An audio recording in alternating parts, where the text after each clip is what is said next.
Welcome to another Connection here on TKO8 Television. Dennis King, thanks for joining us on the Connection Show this week.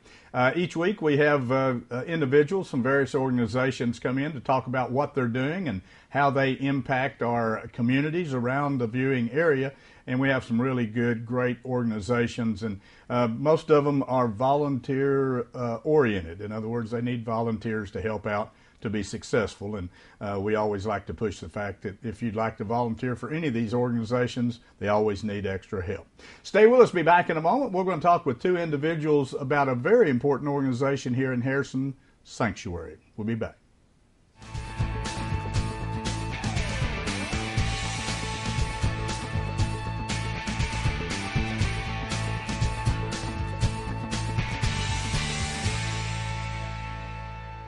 We'd like to tell you our reason for raising the minimum legal sale age of tobacco products from 18 to 21. We will not be Big Tobacco's replacements for those who die each and every day from tobacco-related illnesses. 18 and 19-year-old tobacco users are a major supplier of tobacco products for younger youth. Raising the legal age to purchase tobacco or nicotine products to 21 eliminates access to those suppliers, giving us a brighter future, a tobacco-free future. We are loud and proud, and we will define our own future. For more information, visit sosprojectprevent.com. This message is brought to you by your master tobacco settlement dollars at work.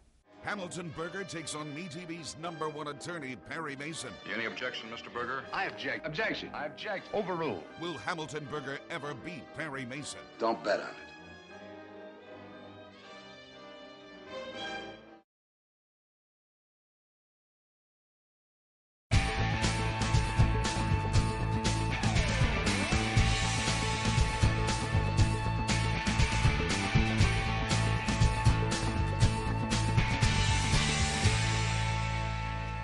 Back on Connection here on TKO8 Television, and our first two guests today on the Connection Show come to us from the Sanctuary. We actually have Tammy Smith, who's the director of Sanctuary, and Dale Garner, who's on the board. And we're actually going to keep Dale. He's wanting some extra money this month, so we're going to send him a check for being on twice. So he's going to represent the Kiwanis, which will be up next. Thanks for both of you for coming in. I do appreciate it.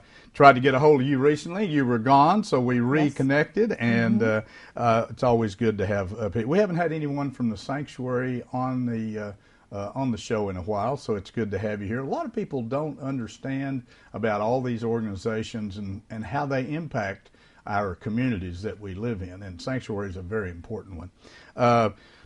Let's just start off, just in a general, and I've got some other questions. Tell us about Sanctuary, kind of your mission statement, if you will. Okay, what we do is provide shelter and services to victims of domestic violence or abuse. So we're a temporary shelter. Victims come stay with us, reestablish themselves. And then we work with them also on an outreach basis. We go to court with them. We do, so many different things with services, depending on what their needs are. Yeah. So, you're actually, for those of you that have lived in the Harrison area that are watching the show, if you've been here very long, you may remember the old Boone County Jail, and that's actually the location of the Sanctuary. They remodeled the old Boone County Jail just off the square. How many can you, in that facility, how many people can you take care of at one time? We have 5 bedrooms, so we can normally house about 5 families, or women we can double bunk and house up to 10 women, but usually we have a mix of things. So it varies on how many people we have in there. I was looking a little history on, and Dale, I don't know. Dale, how long have you been involved with the Sanctuary? I've been on the board for over 10 years. Over 10 years, okay. I was actually, before the show, I kind of looked at some information I had in a file. I have a file on a lot of these organizations, and the Sanctuary actually started in 1980, if I have that. I think it was correct. July 1981. 81, okay. It said end of 1980, so maybe they incorporated as a 501c in 1980. And we still have at least one board member, Rob McCorkindale. He was a charter member and helped get the Sanctuary started. Actually, we've had Rob on numerous times in past years to represent the Sanctuary, and you're right, he was one of the original ones.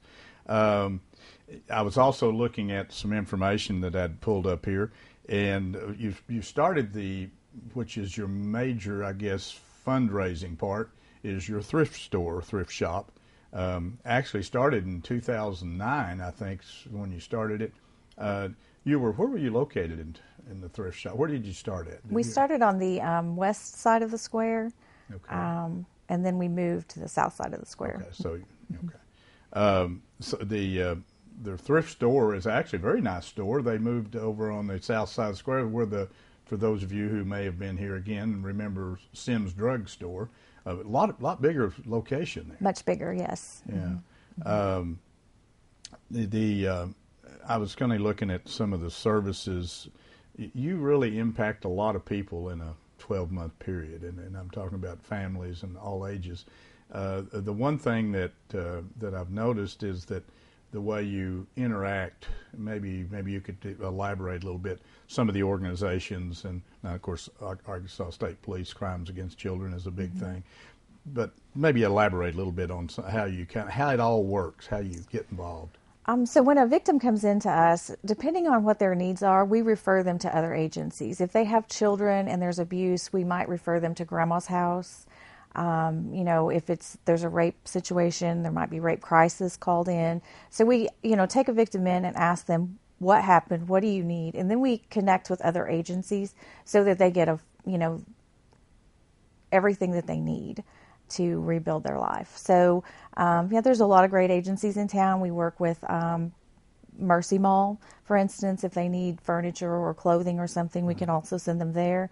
So we just really try to reach out to all the other agencies and work with them. Obviously, and Dale, you know this as well, being on the board for 10 years or so, and we have organizations come in, and one of the main culprits, if you will, for violence, domestic violence against women, children, even men, whatever the case may be, is drug related. Drugs is a big problem when it comes to any kind of a violent act or assaults and so forth. Your organization, as far as funding goes, other than the thrift store, how are you funded? Where does your money come from?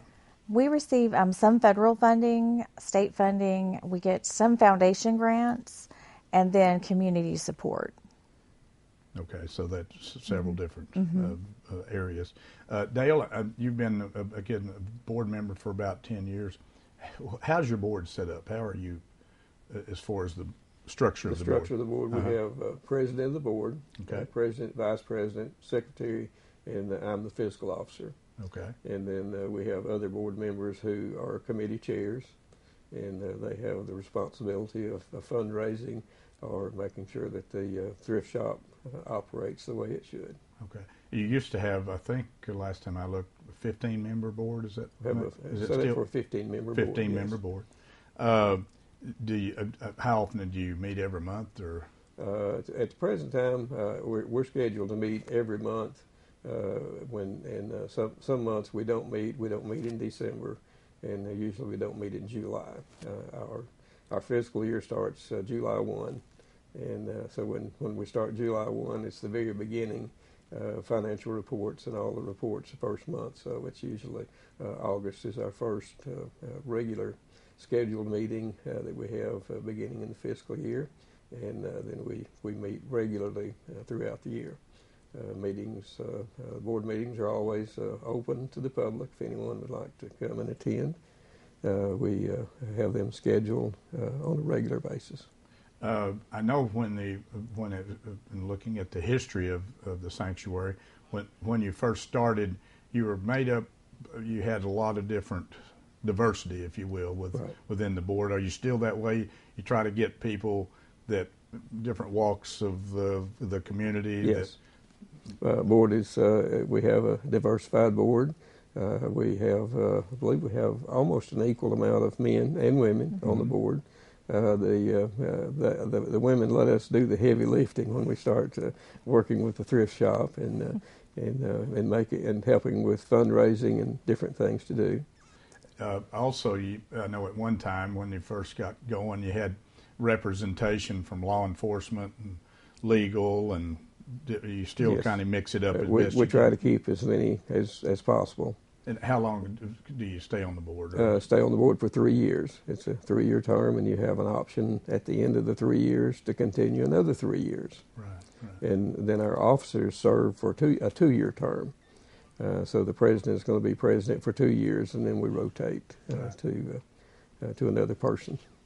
I know I've been on some boards, and I'm on some boards right now. Some boards, when I asked how long do you stay on, they say, well, you're on till we tell you get off. So I didn't know if it was one of those kind of... we try to keep them as long as they will stay. So if you get good board members, you like to keep them. We like to keep them, them, as right. long as you can. I know Sanctuary, I was, again, in my file, you're certified through the Arkansas Coalition Against Domestic Violence, or a certified Yes. facility, obviously. Volunteers, if you're like most organizations, what's your needs? We need volunteers, especially at the thrift shop. The proceeds from the thrift shop help keep Sanctuary going. So having volunteers who come in and help us is tremendous. We can always use them. We're always in need for volunteers at the store. So we also have volunteers for the shelter, but there's a lot more training involved if you're going to volunteer for direct services. Okay, so yeah, I would think there would be much more of a... if somebody wanted to volunteer, let's say for the thrift store, some people retired, some people just maybe have jobs, they don't work full time or whatever. Are you flexible in how much work they can do, or do you have to sign up for a period of time? Or? We're very flexible. You can come in and say, hey, I just want to do 1 hour a month. That's fine. We have some people that do that. And we ask, what do you want to do? So we try to put you in a spot in the store that you're comfortable, that you enjoy doing. And we'll accept any amount of hours you want to donate. So You'll take anything you can get. We will. When it comes to We volunteers. We got just a few minutes left, but let's go back just a little bit to the shelter itself. Okay. If you take a family in, is there a length of time that they can stay, or how do you move them in and out and still have space? It varies. Each client is a different story, so it depends on what their needs are. After we give them 2 weeks for sure that they're in shelter, and then we assess what they need along the way and what they tell us they need to do, and then we extend that time as far as we can. There's people who've been there 30 days, 90 days. We try after about 90 days to say, hey, we need the bed space. So, and usually most people can get reestablished in that 90-day time period. Especially working with these other organizations like Right. you're talking about that you interact with. There's, of course, we have a tremendous homeless situation in a small town like Harrison, Boone County, and, their House of Hope, the Hope Cottages, hopefully is going to help alleviate some of that issue, at least as a temporary housing facility and so forth. If somebody was watching the show and they wanted to volunteer for your, how do they contact you, or they would contact Tammy Johnston at the thrift store if they would like to volunteer there, or they would contact me if they want to work at the shelter and volunteer. A couple numbers, if you would. So if they want to work at the shelter, they can 870-741-2315. At the shop, it's 870-743-0074. Very good. Well, thank you both for coming in and talking to us today. Again, of course, Sanctuary here in Harrison affects a lot of people throughout the year. And they're like most organizations, their funding through the thrift store is very important to the financial side of the organization. So if you would like to go shop, it's a great store. They have a lot of stuff. You have a fantastic store there. It's over on the south side of the square. You can't miss it. Go over there, see if they have something that you need that you can help them out with, or obviously you can donate to them. Take them stuff, and they will resell it and use that funding. And if you'd like to volunteer, just talk to them there at the store. Tammy Smith, thank you so much. You. Dale, don't run off. I got you coming up next as well. Stay with us. We'll be back in a moment. We're going to have Dale, and he's going to talk about the Harrison Kiwanis organization and a big fundraiser they have coming up. Stay with us on Connect.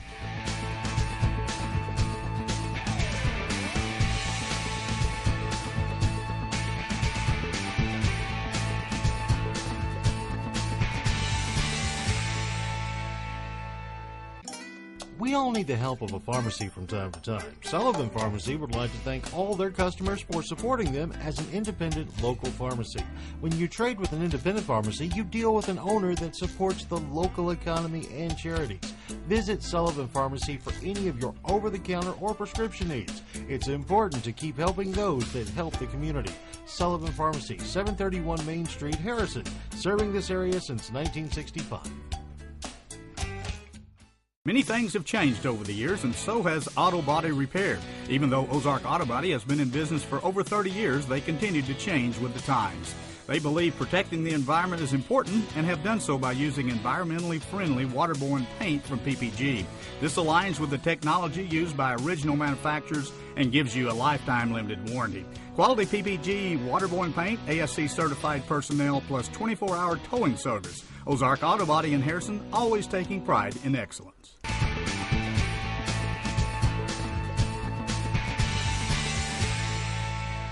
Back on Connection here on TKO8 Television. Dennis King, thanks for joining us on the Connection Show this week. We kept Dale Garner with us. He was on the board, as we mentioned, for Sanctuary, and Dale has stayed along, and now with the Kiwanis organization. So you're double duty today. Double duty today. But you don't have to come back. See, well, I told Dale if he would be on the show with us, he could stay and do both of them and wouldn't have to return to do it all at one time. So efficiency. Thank you. Efficiency. Thank you. Dale Garner, thank you so much for coming in. Each year we normally have somebody from the Kiwanis come in to talk about the Kiwanis organization, and they have great projects that they put time, a lot of effort, and obviously a lot of money back into the community from that organization. And then they have fundraisers they do throughout the year. And one of their bigger fundraisers is actually a golf tournament. And we're going to talk about that kind of at the end of the show.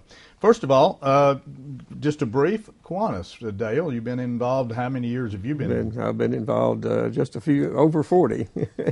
Talk about the Kiwanis. And about the Kiwanis Club. Of course, we'll back up a little bit on the Harrison Kiwanis Club. Yes. And I believe May of 1955, wow. The Kiwanis Club was chartered in Harrison. And we've had lots of good people that have served and been members of the Kiwanis Club since that time. Our average attendance is a little bit less right now than it has been in past. We have had over 100 members at one time, and we have right at 70 active members at this time. Okay, I want to ask you this because I'm involved in some organizations as well. And some organizations have been able to maintain their memberships and continue moving forward. Some have, like you just said, have dropped in their numbers, not because of anything they've done. It's just that some younger people are not getting involved as much as our age did in the past. Are you constantly looking for new members, or you do membership drives and so forth? Have to do membership drives, and one of the reasons in doing a membership drive and adding new members is not for the sake of just having new members, but you have to have members to be able to do projects. Yes. And if you're going to contribute back to the community, and the Kiwanis Club is major emphasis there is youth and youth-related activities. So we have to have some active members who can participate in youth activities. So that's one of the reasons that we continue to stress membership. And people change jobs, they move. And so it's a constant move from one city to the next for some families. So you have to continue to get new members to just stay even with the numbers that you have. You know, Dale, and you're going to give us some of the things that you do here in a moment, but I remember many, many years ago when I was in high school, I belonged to the Key Club, and I know the Key Club is affiliated through with the Kiwanis Club. And has been for obviously a long time. A long time. But I always enjoyed the Key Club because it really, the projects the Key Club did within the school system and some of the things that I learned as a Key Club member, I took on in life with me, you know, and it's a great organization. Right. We have several members now that started out as a Key Club member.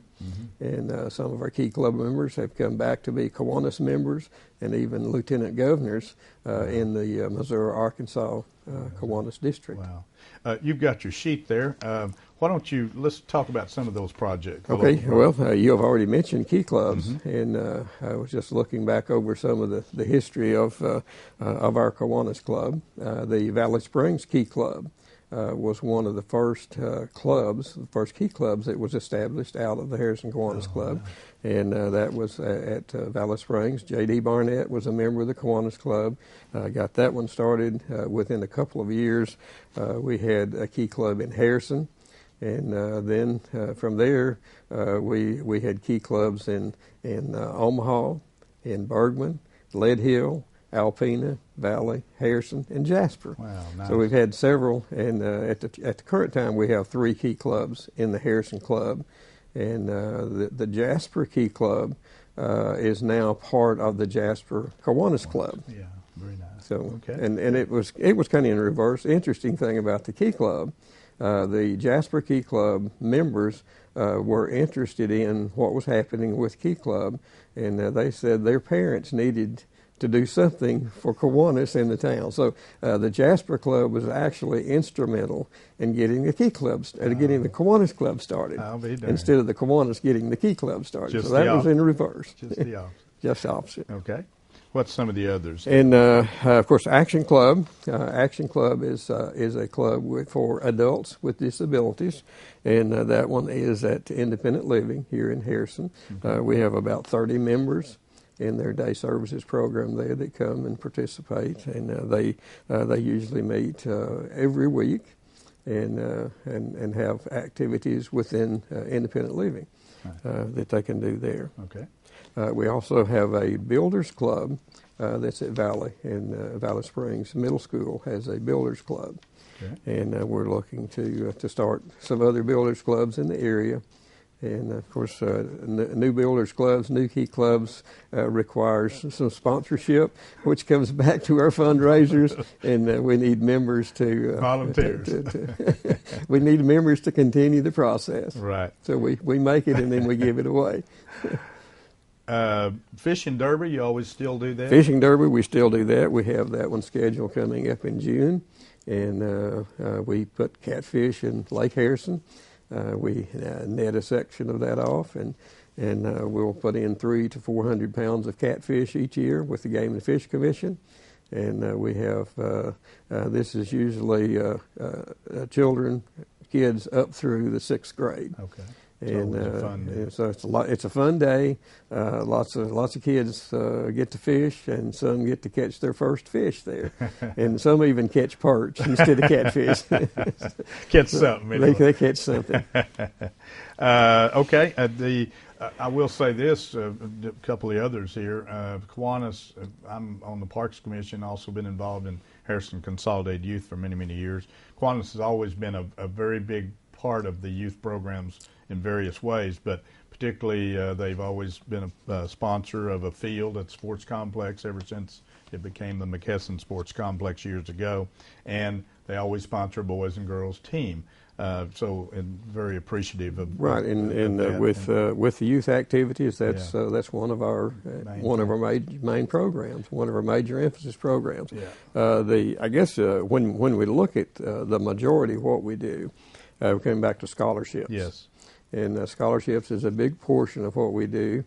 For each one of the key clubs, we have a scholarship to a student going to higher education. Yes. Then we have our foundation scholarships going to North Arkansas College students. Right. And these are named after some of our former Kiwanis members who have been club presidents and contributed a lot to Kiwanis. Then the families have contributed to the foundation. Right. So we do have a foundation, and the proceeds from our principal in the foundation provides the scholarship. That's so good. And we keep adding to that foundation every year. That's fantastic. And so as we add to the foundation, we can continue to do our scholarships. Let me just hit on these others. I don't want to run out of time. I want to talk about the golf tournament. You do the Terrific Kids programs. reading fundamentals. I know that's a good one. Of course, you do a lot for, again, the parks, Kiwanis maintenance for a lot of the play equipment you see down there. Usually have an identification on it, and work with Correct. Children's Hospital is a big deal. That's too, correct. So. Okay, your next one coming up, Jewel Morris Memorial Golf Tournament. Why is it Jewel Morris Memorial? Why is it Jewel Morris? Jewel Morris was one of the charter members of the Kiwanis Club, very instrumental in making things go and he was one of our major fundraisers while he was in the Kiwanis Club, and so after his death, of course, his family wanted to do something for Jewel, and they have contributed money to the Kiwanis Club, and we selected the golf tournament and named it the Jewel Morris Golf Tournament as a memorial to him, and his family has always participated in the golf tournament and helped us with that. Wow. Which is another one of our major fundraisers, and it not only gets the Kiwanis involved in this, it gets the community involved, because we, of course, again, we get out and solicit sponsors, and our sponsors then, the money that they donate goes to all of these other projects that we've been talking about. Yeah. So I just like to stress the fact there that anyone who contributes as a sponsor or anything to any of our clubs, all of the proceeds from this, the profits from our fundraising, all goes back into our projects here in the area. And we do have some that we connect with Kiwanis International, and there's another scholarship that we haven't talked about, which is a Missouri-Arkansas scholarship that allows us to have an additional scholarship in this area. So everything then that we do ties back to something with children, whether it's Harrison, Missouri, Arkansas, or worldwide. Yeah, that's important. We got about 2 minutes, but I want to stress the fact that the money you're helping Kiwanis of Harrison with, your money is staying here locally. Vast majority of it's all staying here, going right back into all these programs that Dale mentioned a while ago. This golf tournament is a fun golf tournament. It's 4-person scramble. It's their 19th annual event. They hold it at the Harrison Country Club, and it's coming up on a Monday, May the 14th. It's a 1 p.m. shotgun start, and it's only $85 a player, and that for playing in a tournament of this caliber, it's 4-person scramble. And if you don't have anybody to play with, call the pro shop and talk to the pro, Neil Corral, who's the pro at the Harrison Country Club, and he'll put your name down as a single, because they have some people that call and say, hey, I don't have a team, but I'd like to play, and they get to play in this thing. So it's a lot of fun. It's always one of the major tournaments that they have at the Country Club every year for a one-day tournament. And is lunch provided, I think? Lunch is provided. Okay. So, they have lunch about 12? We'll start lunch about 12. Okay. The players can come in, have lunch. This year we're not going to have a program for all of the players. They can visit with Kiwanis members, right, and then we will have information about the proceeds to what your $80 goes for. So if you come and you get to play golf and you know what your money is going for. I think that's a great idea. Dale, thank you so much for coming down. We've run out of time, but I think we covered everything pretty well. And we appreciate you doing double duty today, right, by the way. I'll donate my extra money on the double duty back to the part of the Sanctuary. I'll give it back, part to the Sanctuary, part to the Kiwanis. Dale Garner with us talking about the Kiwanis of Harrison and their golf tournament coming up. Sign up at the Harrison Country Club or catch a Kiwanian. They've got forms as well, and it's coming up May 14th. It's on a Monday, half a day, so work the morning, take the afternoon off, go out and play some golf. All of it goes right back into the community through the Kiwanis. Again, thanks you so much, Dale. We appreciate it and look forward to seeing you again very soon. Thank you. Thanks for joining us on The Connection Show. We hope we brought some information to you perhaps you didn't know about. We'll see you again next week.